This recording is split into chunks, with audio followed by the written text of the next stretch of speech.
Education Nation, the Student Town Hall. From the New York Public Library in Midtown Manhattan, here is Melissa Harris Perry. Good morning! Today we are coming to you live from the beautiful Bartos Forum at the historic landmark New York Public Library, right in the heart of Midtown Manhattan. We are bringing you a very special edition of MHP Show, the Education Nation Student Town Hall. Education Nation is now in its fourth year, and I am thrilled that for the second year in a row, we will be focused on what matters most to the students, the problems they face, and their ideas for how to solve them. Now, joining me on stage and in the audience today are students from across the country, ranging in age from about 13 to 25. And for the next 2 hours, we will hear from many of them.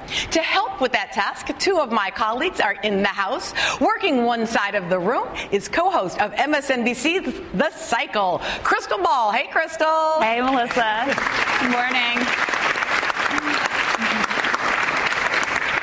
And over on the other side, MSNBC anchor Mara Schiavocampo. Hey, Mara. Good morning, everyone. Now, they're going to be coming around and taking questions and comments from our student audience throughout the show. And today, just this once, I'm going to let you guys do something that I never let my students do.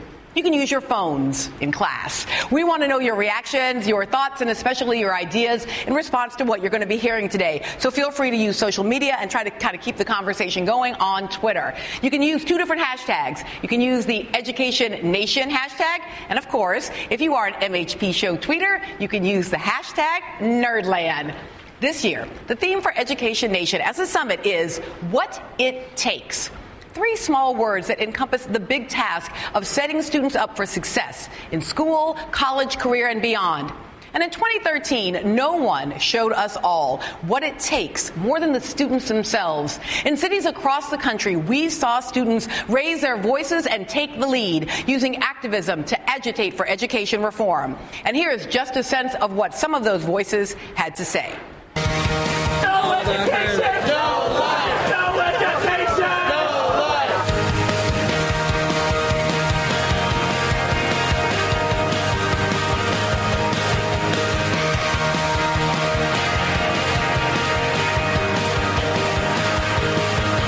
This policy would do nothing at all to improve our education while denying many students a diploma, the diploma they need to make it through life.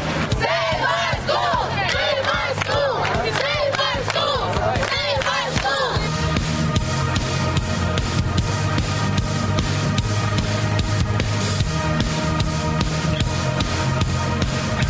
Students are sitting on the floor, sharing books. Like, there's not enough room in the classrooms for kids to be in. There's a classroom that has 42 kids when we used to have 15 kids in class. Hey! Ho, ho!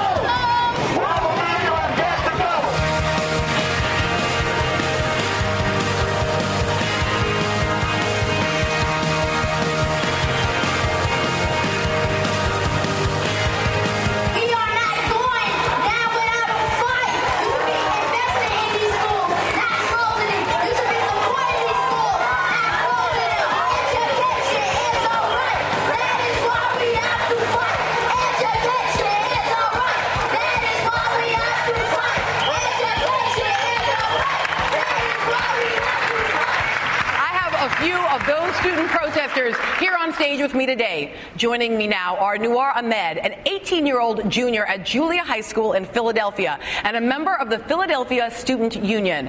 Also, Ross Floyd, a 16-year-old junior at Jones College Prep in Chicago and co-founder of the Chicago Students Union.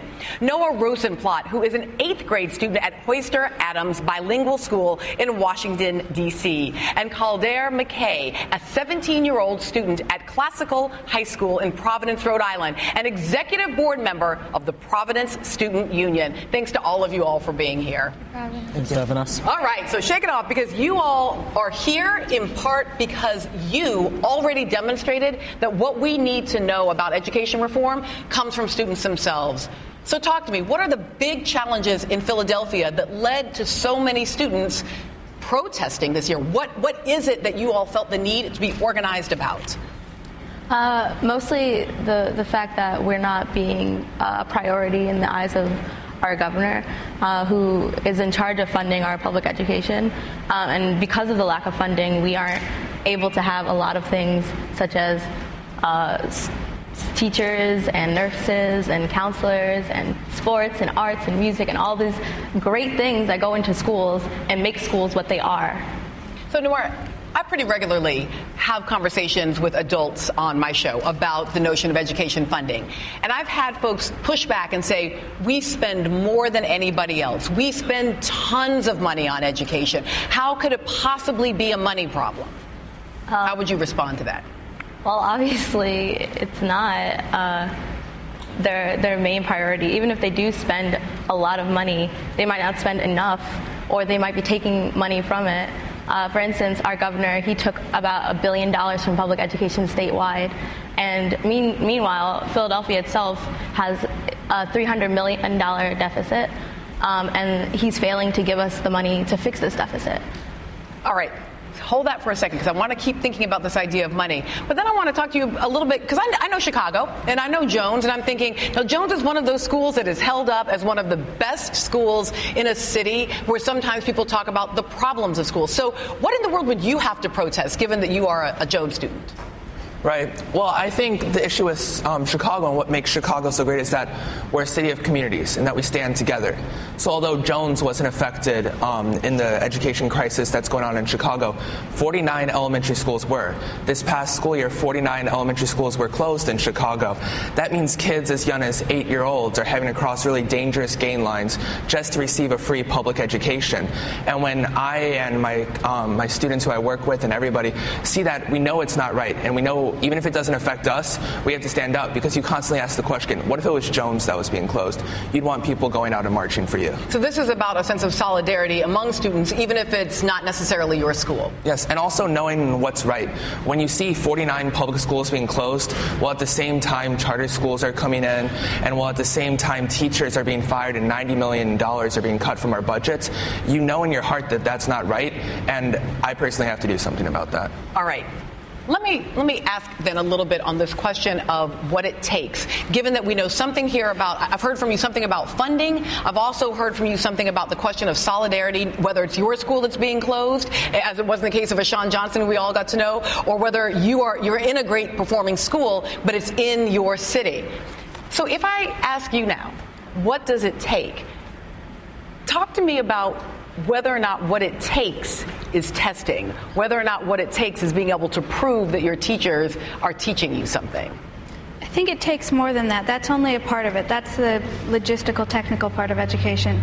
Are our test scores improving? Are our teachers' ratings improving? But that's not what education is about.